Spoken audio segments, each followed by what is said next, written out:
Hi, welcome to Noble Wellness. We are university students at Falmouth University studying creative events management, and this is our digital live event. So what we'll be bringing you today is a few tips, a holistic tips and approach to how to manage your wellness during lockdown. Obviously, it's been a very long year. So we have reached out to different sources to bring some different advice and tips about how to manage your wellness during lockdown. While some areas of content have subtitles, not all of them do. So other sections have a transcript. If you do have any access needs, we can send this to you after the event. Just drop a message in the YouTube comments or message us on our social media, and we will get back to you straight after the event with this. So a couple of agenda points that we have is we have basically reached out to different people about their experiences during lockdown. We have a short interview about nutrition, and we have also been doing some research with the charity Food Cycle about how they have helped families from low socioeconomic backgrounds during lockdown, and a bit of an insight and a Q&A with the creator of the Overshare podcast. We'll be finishing with a relaxation tool called body scanning, which should take us into the last 10 minutes of the event so that you can leave the event feeling nice and relaxed. It's a jam-packed hour, but kept short and sweet to help you leave feeling a little bit more relaxed and inspired. So now we'll introduce you to the full Noble Wellness team.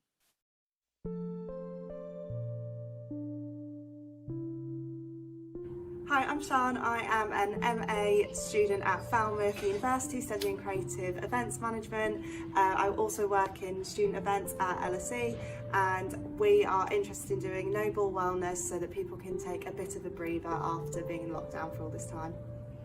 Hi, my name's Alita. I currently live in the East Midlands, where I work for an arena as part of the events team. I'm so passionate about Noble Wellness because during lockdown I personally used a lot of holistic wellbeing tips and tricks, and I'm hoping that through this event we can bring some to you that might be helpful for you during lockdown and in the future. Hi, my name is Gemma. I've recently moved down from London and I'm now living in Devon working in social care. I think that wellness can be highly beneficial but can also be made very complicated, and that is why the Noble approach is so appealing to me. Hi, I'm Millie. I work in marketing, and over this past year with everyone being more online, I think it's even more important that information about wellness is accessible to everyone and is easy to understand.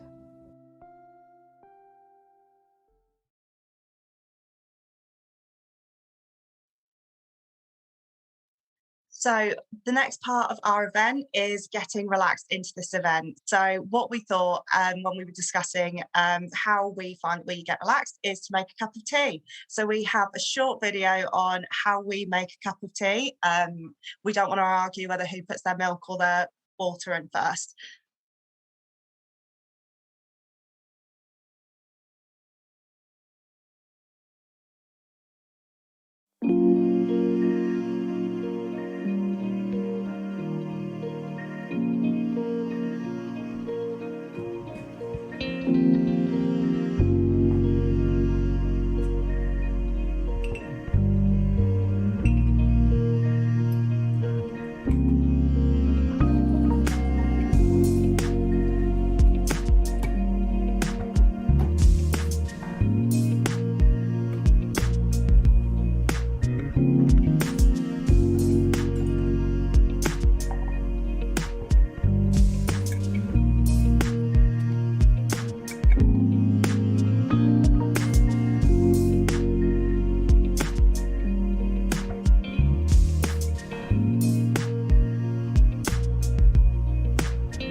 So we hope you enjoyed watching that. It's a nice way to get settled in. So the next part is, not only did we want to get some tips from industry experts and people we know regarding some tips for boosting your well-being.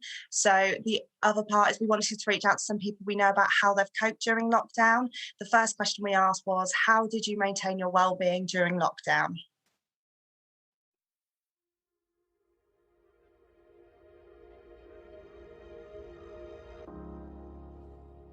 So one of the ways I've tried to maintain my well-being is through exercise and physical activity. Really trying hard to get my 10,000 steps in a day despite working from home.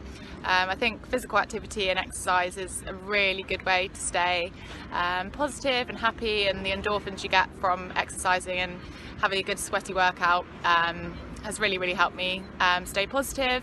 So yeah, I signed up to a few Instagram workouts and I've been doing them pretty much daily. It's a really social thing as well, so you get to do it with one of my best friends.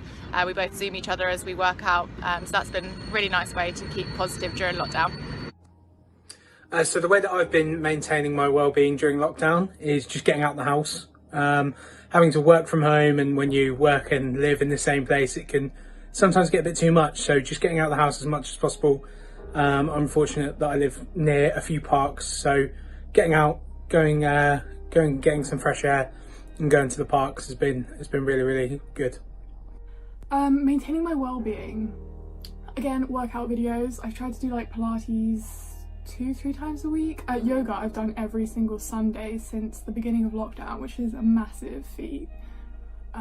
So that is good. Social distance walks with people, because like socializing is like not really a thing, so that has been very good for my well-being. Also, like if we're doing like hardcore well-being therapy, that is also being good for my well-being, and just being more conscious of like what I'm eating, because you're at home all the time, you're more aware of like what you're putting in your body. So yeah, I think that's it. It's like having good network friends, I suppose, like having people to chat to, people to live with. I suppose as well, like Zoom has been quite useful in just the sense I've been able to like connect with old friends and like organise stuff and hang out. One of the ways I've been maintaining my well-being throughout lockdown has been meditation.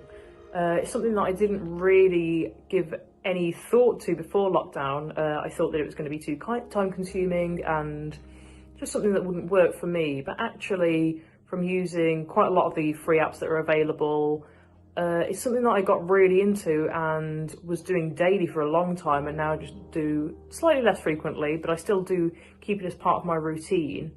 And I think that it just really helps you to understand what you're feeling properly, what you need, whether you do need to go and speak to someone, a friend or family, whether you just need to be out in nature for a bit. It really helps you connect with what it is that your brain and your body needs at that point in time. And I think that's really helpful for maintaining well-being when you are in a situation where your entire normality has been flipped on its head and everything around you has changed. So yeah, I think well-being meditation has been the main thing for me.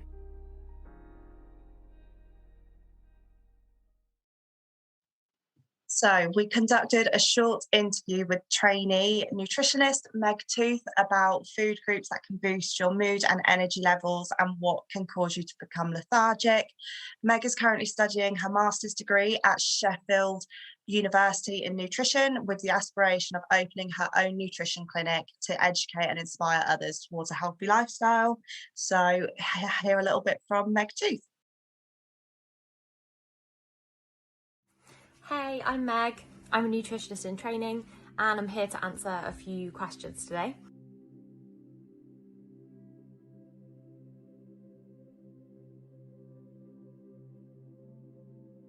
So the first one I've been given is, what are my favourite foods? So I definitely have to go for peanut butter and chocolate.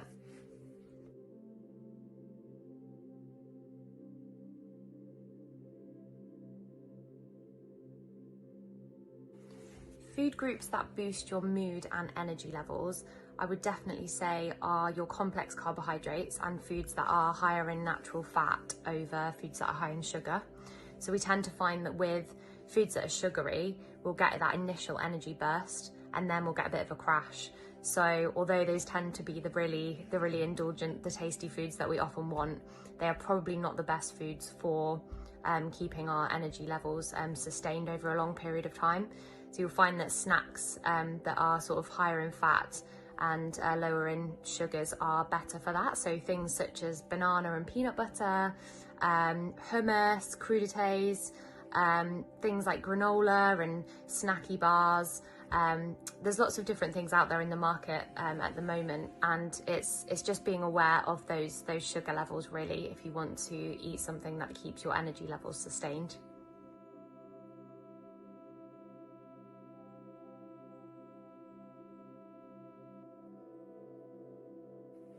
So what we eat definitely does affect our mental wellness. I think that food can be a product of our mental wellness. So for example, if we're feeling happy, we might choose to eat a certain way and celebrate that feeling. And if we're feeling sad, for example, we might choose to indulge our feelings in chocolate or ice cream to deal with how we feel. So food can be a product of our emotions, but also how we eat can also influence how we feel. So for example, if we don't eat for a whole morning, we have a really busy morning, then we might be feeling lethargic, low on energy, a bit shaky perhaps, and that can influence our mental well-being, as can if we're overeating and eating too much, it can, and we're out of tune with our body, it can also lead us to feel quite down, quite unhappy, and perhaps also if we're eating the right amounts, we feel great, we feel good about ourselves, and being in tune with our bodies and what our bodies actually require is really useful in that sense, but that doesn't come naturally to us, and I think that there's a lot more that we can do in understanding how food relates to mood. So a couple of top tips if you're looking to improve your diet. So I would firstly say don't cut out foods that you love. This is really important because this is how we end up seeing a cycle of dieting, breaking a diet, dieting, breaking a diet. It's really, really important that in moderation we do have those things, whether it's chocolate, cake, crisps. Those foods shouldn't be off limits, and they're actually fine. In moderation, they're fine. Which leads me to my second tip, which would be think about the bigger picture. So if you indulge at the weekend, if you have a night with drinks and food out, that is absolutely fine, as long as in the bigger picture you're including really nutritious meals from across all the food groups, and you're thinking about what you're putting into your body and listening to what your body really needs. Thank you, Meg, for your really helpful tips. It's definitely something that I'm going to be taking ahead with me in the future, especially because I also love my sweet treats. The next section we have was another question that we asked a few people, which is, what new things have you learned in lockdown?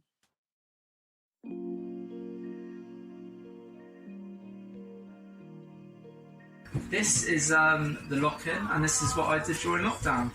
In lockdown, I achieved quitting smoking, but I failed at going for a walk every day. So I lived quite a busy life before. I was always running around and social plans, and one thing I've tried to do during lockdown is take a slower approach to life.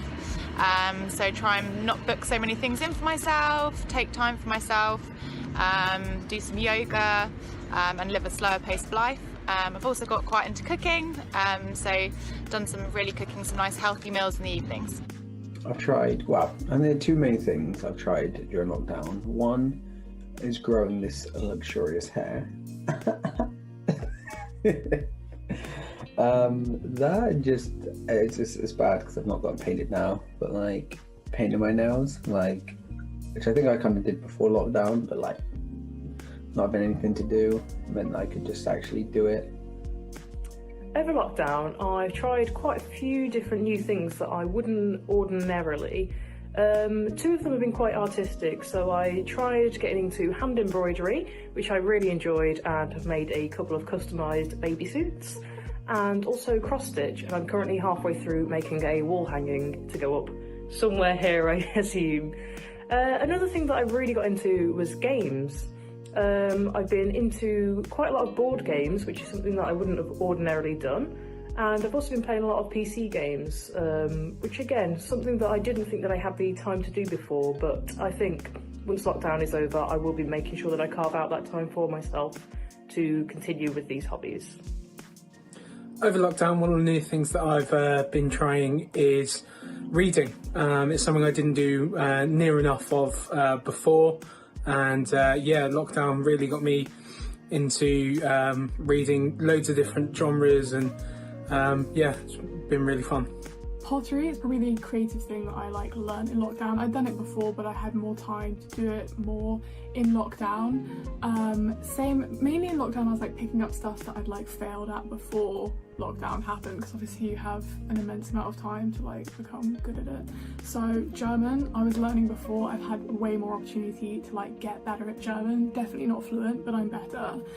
Skateboarding again was good as a youngster, but now I'm getting back into it thanks to lockdown. And baking, I literally couldn't bake something that was edible before lockdown. It just wasn't a thing. But now people can actually eat my food, which is mad progress.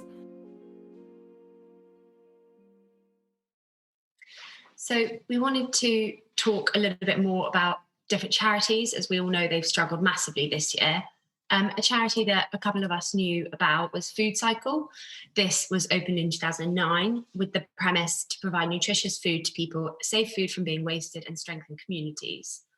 What happens is food is donated and collected from a variety of different sources, so some supermarket chains, some sort of more independent retailers. And pre-pandemic, this was then created into a 3-course vegetarian meal, and leftovers were given to people to take home. Since the pandemic, they've had to sort of reimagine how things work, and they are now doing takeaway food parcels. The aim of Food Cycle is basically to unite people that are socially isolated, lonely, and come from different backgrounds. So we got to spend an afternoon with the Exeter branch of Food Cycle and see how they've been running. So here's the video with the afternoon there.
So after this, we didn't really know how everything was working. So we had a chat with someone called Karen. Karen helped put the Food Cycle in Exeter on the map and has grown it exponentially since. So we had a quick chat with her, and she told us a few extra bits of information.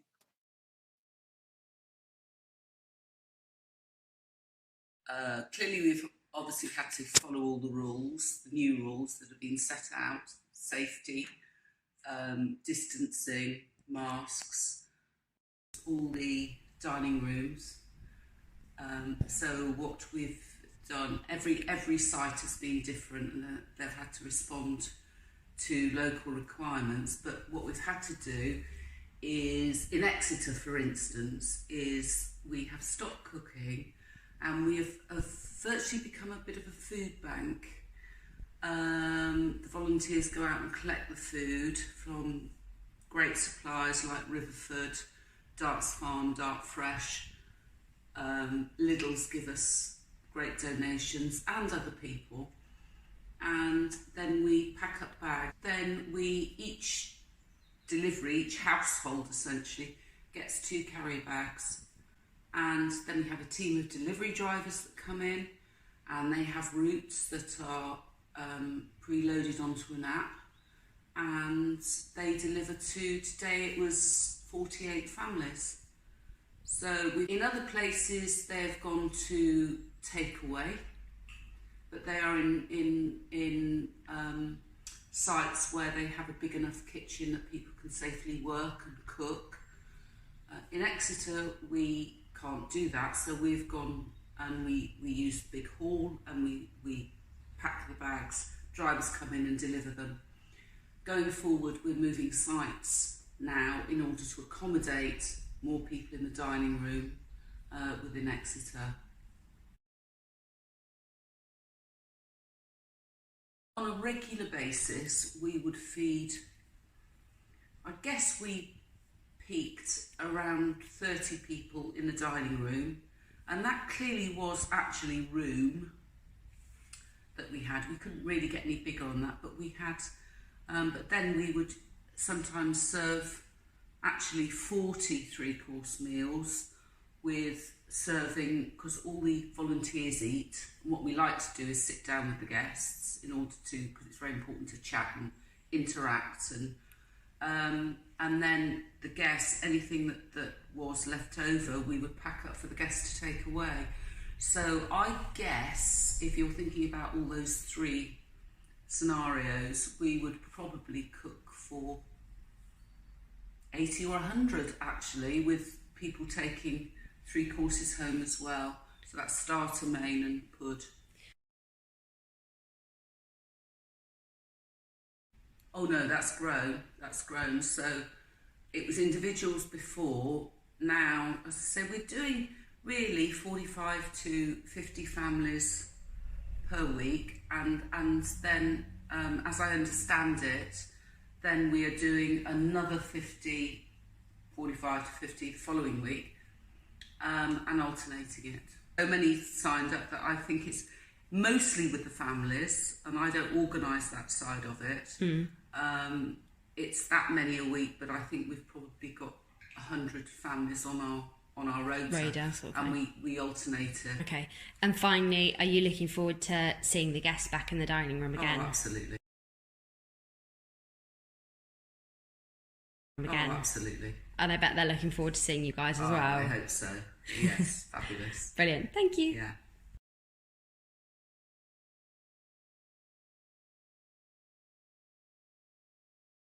So we hope you enjoyed this video. It just sort of gets to know better how charities are working during the pandemic. And also we'll pop the social details on here. Food Cycle is across the whole of England. So if you are interested in getting involved, yeah, just hit on the website and they'll let you know how you can do it.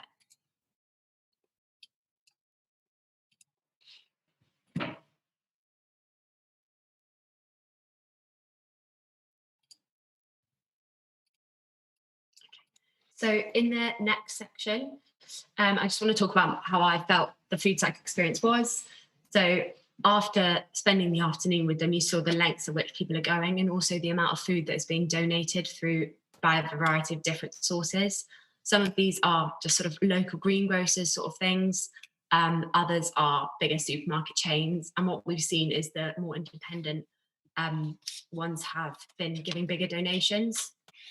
What's also been amazing is the amount of volunteers, although not all of them can be there at the same time. This has actually gone up through the pandemic, as well as the amount of families that are being fed. So Exeter, for example, is moving to a larger branch now, so that they can now cook hot food as well and get people to come and take away, and they can check in on people. And they're also doing a call and chat with people every few weeks. So they're making sure everybody who they see is still okay. So yeah, as I said, we'll put their details up. If you want to get involved or just have a look at the page, it'll all be there for you. So in this next section, all of us as a group, we realised how much we all listen to podcasts. There's ones that you can use to switch off to, laugh, learn, education. There's so many different ones. And one of the categories specifically that has been growing quite a lot is those of wellbeing. So we have got in contact with a podcast called the Overshare, who recently set up their podcast during the lockdown. And it basically has those uncomfortable conversations that people don't always want to have because they're a bit awkward, but very important. So overall, the podcast gives you some gentle advice, reassures you that they're not alone no matter what you're going through, and that kindness is always there. So we are now going to go live with Pip, and we just got a few questions to ask her. So firstly, Pip, thank you so much for joining us. We really appreciate your time. We just wanted to know what exactly spurred on the podcast, what made you do it? Hi everyone, thank you so much for having me. I'm very happy to share with you what I do now as an amateur podcaster. What spurred me on to start is, I think it's two things mainly. I think the first thing was the idea that I would have these conversations with close friends and they would be so insightful and bring me, just completely transform my mood. And I would come away thinking, I wish everyone could have listened and everyone could have heard that. And, this advice was coming from my close circle of friends, not big names, as much as it's amazing to hear from them. It was just normal conversations about normal lives. And it was bringing me so much, I guess, hope and comfort. And I just really wanted to share it. And then I think a few things happened, and to me it became increasingly overwhelmingly obvious that the more a topic gets spoken about, the less people suffer and the less they worry. And you go along and sometimes you meet carpet sweepers who just refuse to engage, and I think they make the problem worse. So that made me kind of angry, and I guess I needed to channel that anger in a more constructive way. So yeah, it kind of, the idea planted the seed, and then I just thought, why not in the end? Brilliant, thank you so much. Was there like a specific moment that gave you the push to do it? Because obviously, as you said, you've had friends that you've spoken to and they've given you some insight. Was there like a specific moment where you just thought, right, I'm going to do it? Yeah, I think it was a couple of years in the making in my head. And ultimately that's no good because it wasn't actually coming to the surface at all. And I think I basically, when lockdown 1 hit, I think I just ran out of excuses. I had time on my hands for the first time in a long time. It wasn't traveling very much. And I just realized actually I have nothing to lose, and it doesn't matter if no one listens, and it doesn't matter if people don't like it, and it doesn't matter if I do one episode and decide I hate it. I just think I realized that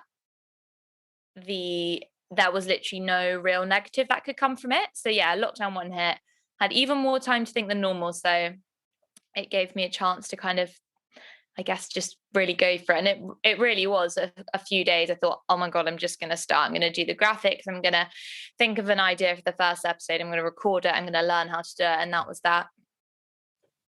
So have you done all of it yourself, like home learning sort of things, or?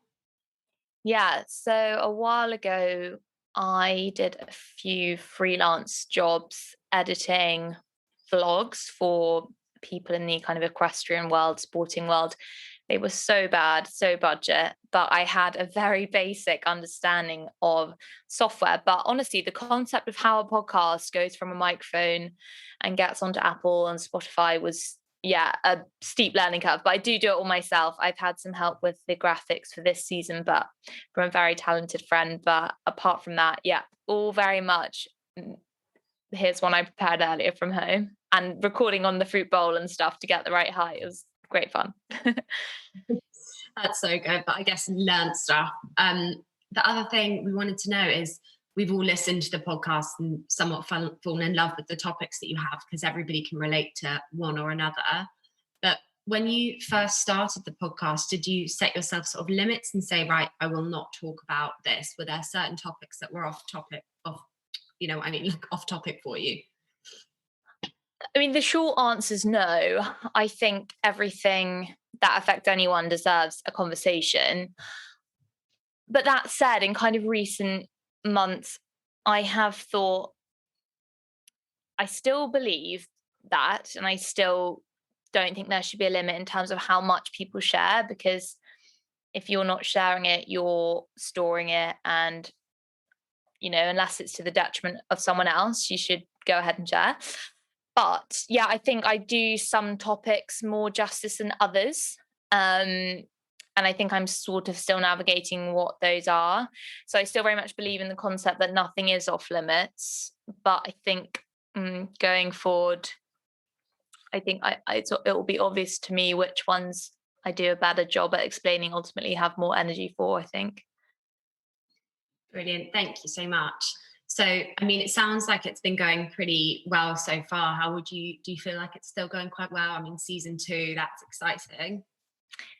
Thank you. I guess it depends what sort of measure you're going by. I mean, it doesn't have an audience to fill the O2 arena. I doubt, who knows what will happen. But I think in terms of, going well, in terms of am I still enjoying it? Yes, I've had to remind myself it's a passion project and nothing depends on it. I don't have any obligations to fulfill, such as, a number of episodes a month or sponsorship stuff. So it's kind of really hard to quantify, but I've been very pleasantly surprised, I guess, with feedback and streams. But yeah, it's not a chart topper in the sense of, I guess, audience figures, but I think it's going well. I'm still excited about it and I want to carry on with it. So I'll take that for now. That's really good. I think as well, to keep that excitement makes it interesting for you. So as the project was sort of started in lockdown, obviously the idea was there a long time before, but the actual podcast itself, do you think the structure and style of the podcast might change once lockdown's lifted and we're back to sort of a more connected life? That's a really interesting one. Obviously, it started virtually, and I've only recorded 2 episodes in person, and that's something I want to change because I think it makes it more exciting. But I guess the topics aren't really lockdown centered.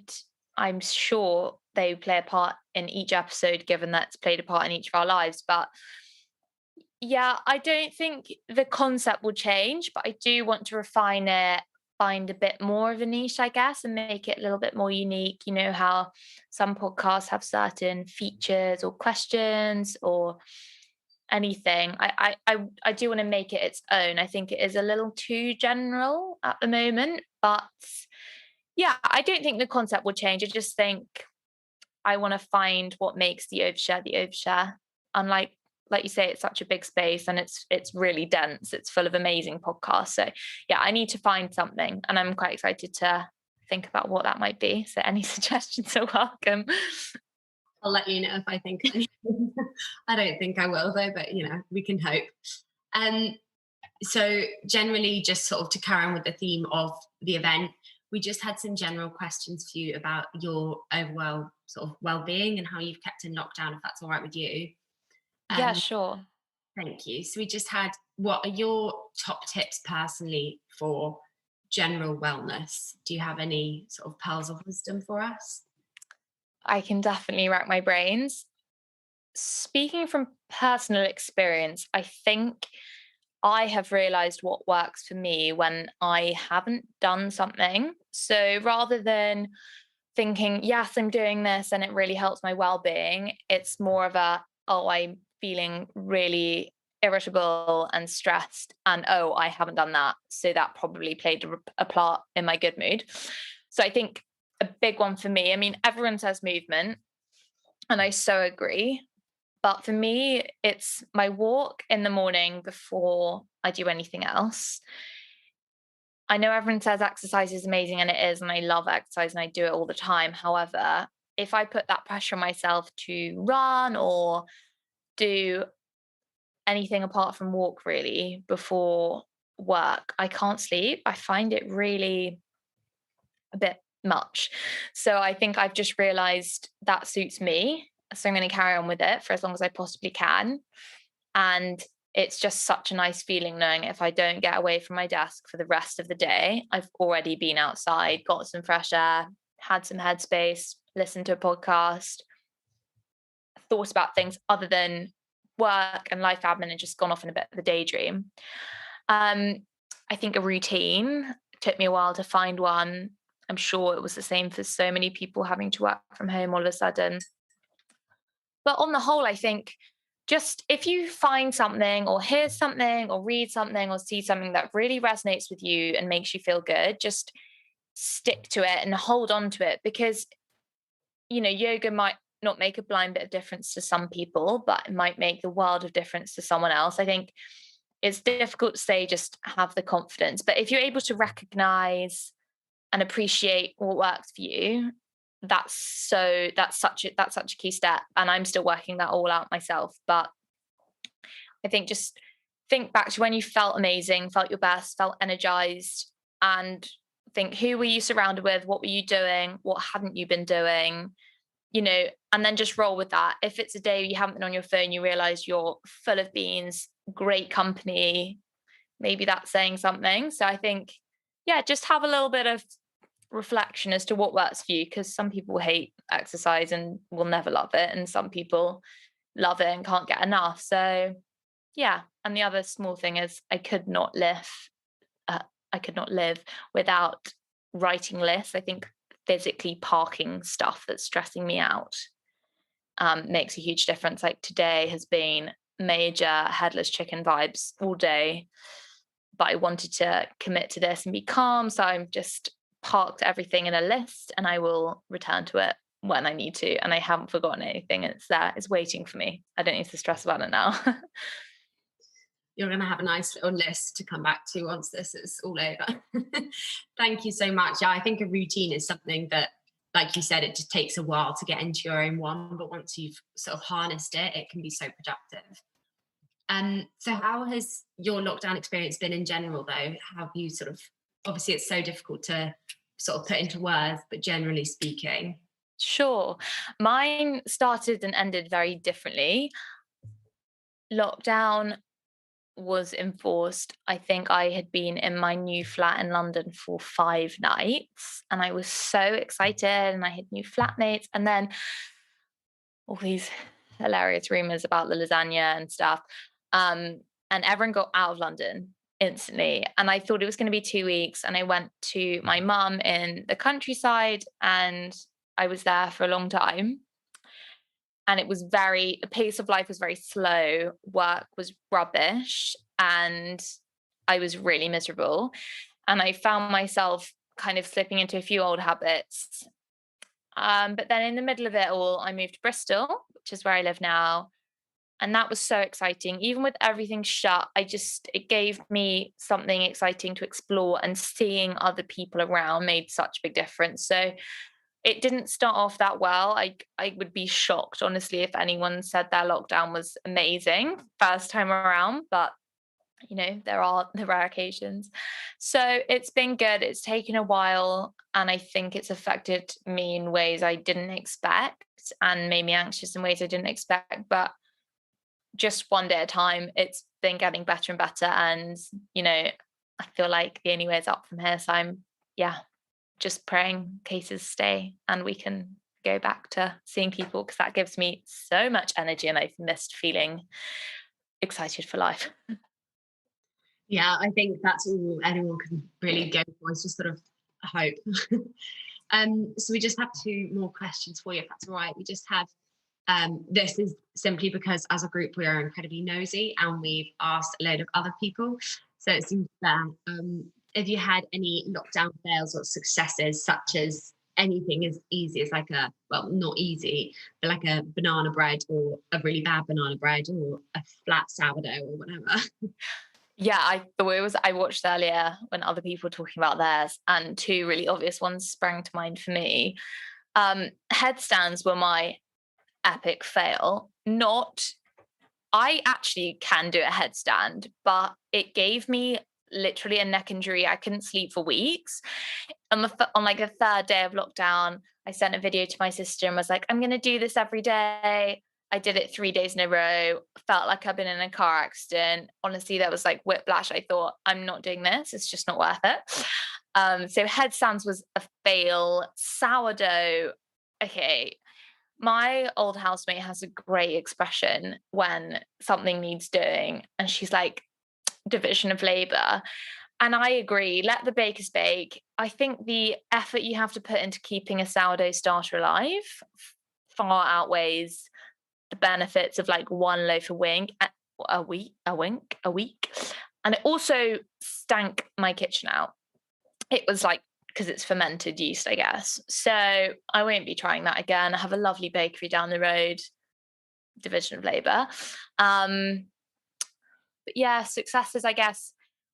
I fell in love with cooking even more, and I learned how to blow dry my hair nicely so you don't have to rely on a salon. And I did my podcast. That was probably my only real success, if you can even call it that, a work in progress. I think, yeah, we can definitely call it a success, I would say. And then just the last question is, what if you could pick your highest point of lockdown, if there was one? Try and be a bit positive here. What was the bit that you felt sort of the best? I think looking back, proper lockdown one, my high has to be having time to really enjoy my surroundings. I was stuck in the middle of nowhere, and we were so lucky with the weather, and there were so many animals, and I just felt so lucky to be able to be amongst such like stillness. The world was so crazy, and I was just surrounded by beautiful countryside, nature, walks, animals, horses, dogs, and that experience of being able to stop and having the luxury of not having to get on the tube, not having to go anywhere, was so good. And then obviously moving to Bristol was a real high, but that was kind of in the middle of the lockdown. So yeah. Brilliant. Thank you so much, Pip, for your time. It's been so nice to have you here. For anybody who wants to hear more about Pip's, or even just hear her calming voice, we'll tag all her socials. And I think, yeah, one thing to take away from what Pip said is that you really are not alone, and light relief in form of a podcast can really help. And someone's always there if you want to reach out. So thank you, Pip, so much. Oh, thank you so much for having me, guys. Brilliant event. Thanks, Pip. Bye.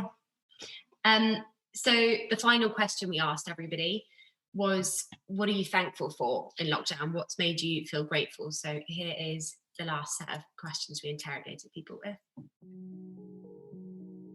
Things that I'm thankful for, friends and family, although the dynamic is different because you can't really like see them IRL.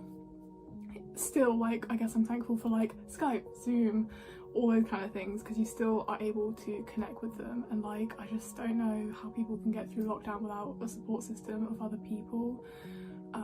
So yeah, definitely thankful for that. Also thankful for like online workout videos, or any kind of like distraction that you can get online that like makes you healthier. So like podcasts, workout videos online, so they're like online but like also like forcing you away from your screen. I don't know, the addiction is real.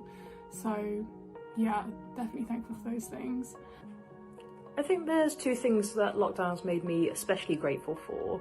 One of them would be technology, because I think that, like most people, I really underestimated the power that it has in connecting people.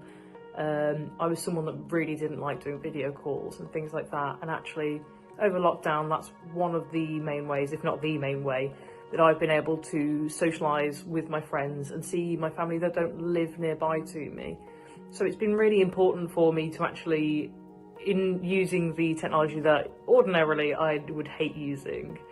And kind of leading on from that, another thing that I've been massively grateful for during lockdown and not during lockdown is just my friends and family. And I think that having such a great supportive network of people around me has been really helpful in maintaining my well-being over lockdown, because I've never felt like I was completely alone, despite the fact that I do live alone. I've had people that I know I can get in contact with whenever I needed, and I'm just so thankful to have those people in my life. The thing I've probably been most thankful for over lockdown is my friends. They've been amazing, keeping in touch, and when you kind of live alone, it's pretty difficult. But the Zoom quizzes and the virtual meetups have really helped and kept me going. So yeah, definitely my friends. In terms of what I think I'm thankful for the most, what I've realised I'm thankful for the most is, so cliche, but like my family and friends, especially friends, I feel like, because family is always just checking in, making sure you're alright, because it's such a scary time. But I'd say, like, because I live with my boyfriend, I'm very thankful for him. I would have gone mental if he wasn't here. You know, just those weekly FaceTimes with your friends, and just you kind of realise who has really been there for you this year, you know. Finally, we are going to hear from Lesley Seward, who is a wellbeing coach. She has 10 years of experience coaching NHS professionals, and she has given us a body scanning demo. She'll go through all the details, but basically just get comfortable and listen, and we hope you can take something away from this. Hello, I'm Lesley. I hope you're enjoying your day of wellbeing. We are going to spend a little bit of time doing an exercise called a body scan, which is basically dropping inside our physical bodies, mentally dropping down and breathing into any areas of tension that we may experience. Emotional tension and physical tension are often interchangeable, so by coming into our bodies and actively cultivating relaxation, we encourage peace and ease and comfort emotionally. So it's a really good thing to practice. And whilst we will be spending more than a few minutes, maybe 10 minutes doing this now, with repetition and practice, you can do this in a supermarket queue, or while you're walking the dog, or while you're sat in your car at traffic lights. Might have to be quite a long set of traffic lights, but nevertheless, we can get really good at cultivating relaxation from inside out, rather than waiting for relaxing circumstances to prompt us into relaxation. Make yourself comfortable. If you want to lie down, if you have the space around you, if you're on a sofa, or even if you're sat on your bed and you want to lie down, please feel free, but basically make yourself comfortable. Straight spine. Sit back into your chair. Nice straight spine, your head gently balanced on top of your spine, your arms hanging loosely from your shoulders, maybe your hands in your lap, feet flat on the ground, no crossed legs. Stamp your feet on the ground, feel the ground. Take a deep breath, let it out. Do it again.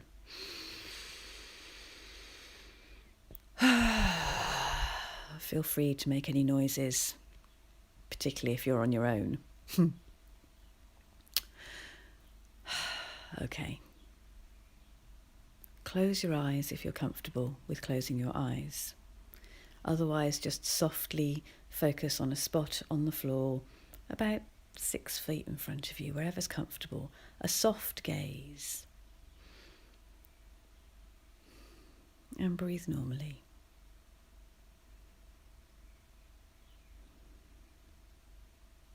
Be still, be quiet, and breathe.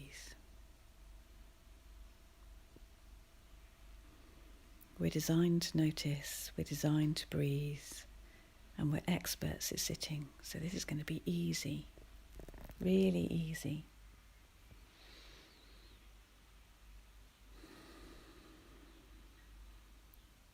Drop your awareness into your feet. Feel the soles of your feet on the floor. Your left foot, your right foot. Your toes, give your toes a little wiggle and a scrunch, and then let them lie still. The soles of your feet flat on the floor. The heels, the top of your feet, your ankles, your shins, your left shin, your right shin, your left calf, your right calf, your left knee, your right knee, the front of your knees, the back of your knees. Notice your lower legs and both your feet. Just notice. Bring your awareness to your thighs, the left thigh, the right thigh, the front of your thighs, the back of your thighs, your left buttock, your right buttock, your left hip, your right hip. Sink into your hips, sink down into the chair. Notice the whole of your left leg, the whole of your right leg going into both your feet. And breathe.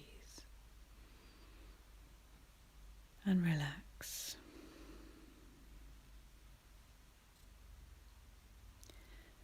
Notice where your thighs touch the chair. Notice how heavy you can be in your hips. Bring your awareness into that pelvic bowl. Maybe put your hands on your belly and breathe into it. Your lower back, around your sacrum. Relax. Into your waist, the left side of your waist, the right side of your waist. Your rib cage, the left side of your rib cage, the right side of your rib cage, front and back. Breathe. Take your awareness to your chest, the left side of your chest, the right side of your chest, your left shoulder blade, your right shoulder blade, the top of your left shoulder along your collarbone, the top of your right shoulder along your collarbone, the whole of your torso, left and right side, with that strong, straight spine with its lovely natural curves rising through the middle of it. And breathe. Relax. Notice the space inside of you.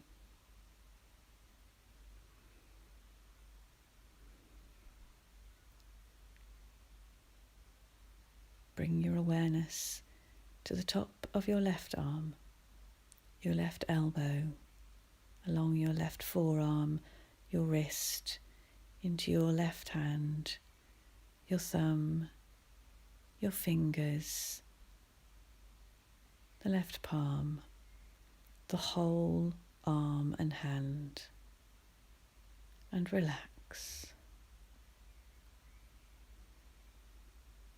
Take your awareness to the other side, to the top of your right arm, your elbow, the forearm, your right wrist, your hand, your thumb, your fingers, the right palm, the whole right hand and right arm. Drop into it and breathe and relax.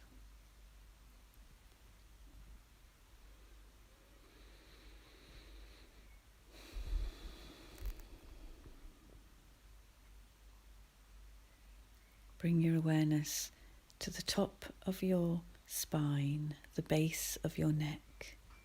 Relax the back of your neck, the sides of your neck, your throat, the back of your head, the top of your head, the sides of your head, all around your hairline. Relax. Relax your ears, your left ear and your right ear. Relax your forehead and your temple area. Relax the space between your eyebrows and all around your left eye and all around your right eye. Relax. Relax your cheeks, your left cheek, your right cheek, your lips, your nose, Relax your tongue. Let your tongue lie on the base of your mouth. Part your lips slightly. Wriggle your jaw from side to side. Smile gently. Relax the whole of the head, the whole of your face, the whole of your neck, the whole of your body, the whole of your legs, the whole of your arms, the whole of your feet.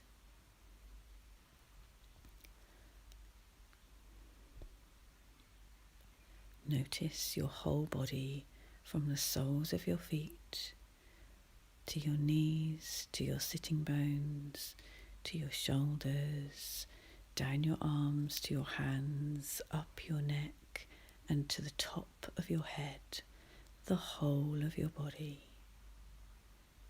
And relax and breathe and be still.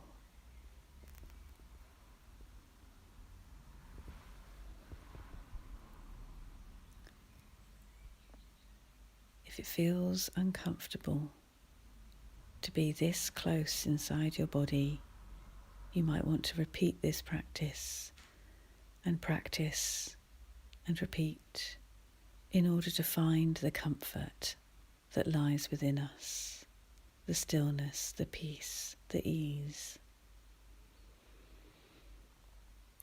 If you already feel the comfort of being inside your body this closely, then repeat this practice and repeat and practice and repeat and relish the comfort.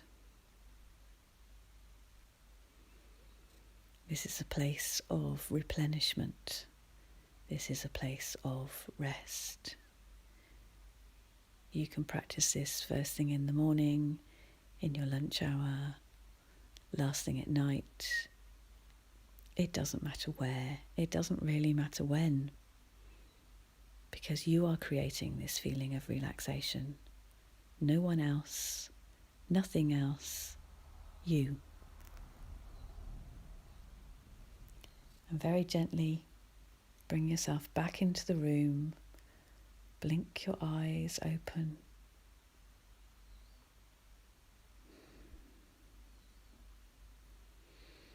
Maybe move your head from side to side. Give yourself a little stretch, a little wriggle, a little shimmy. Stamp your feet on the floor. Sit quietly for a moment. How does that feel? I really hope you enjoyed that. I hope you find it useful.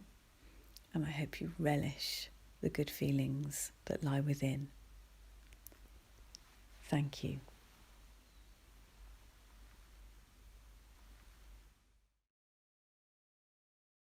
So we hope you're feeling relatively relaxed after that. If you would like to find out any more about Lesley's body scanning, we will link up her social media and her website onto our social media platform for you to get a bit more information with. That is the final area of our event. Thank you for attending, and we hope that you've learned something from this and can take away a few tips to help you with your journey for staying well as we exit lockdown shortly. Also, thank you to all of our content creators for supporting us with our event and sharing their experiences and their knowledge. We have a downloadable transcript, as I said at the beginning of the event, that we can share with you if you do have any access needs.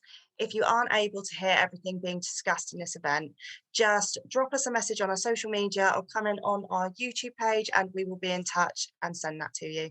We also do have a downloadable infographic put together by Noble Wellness, and this is with our own tips that we've come up with that have helped us.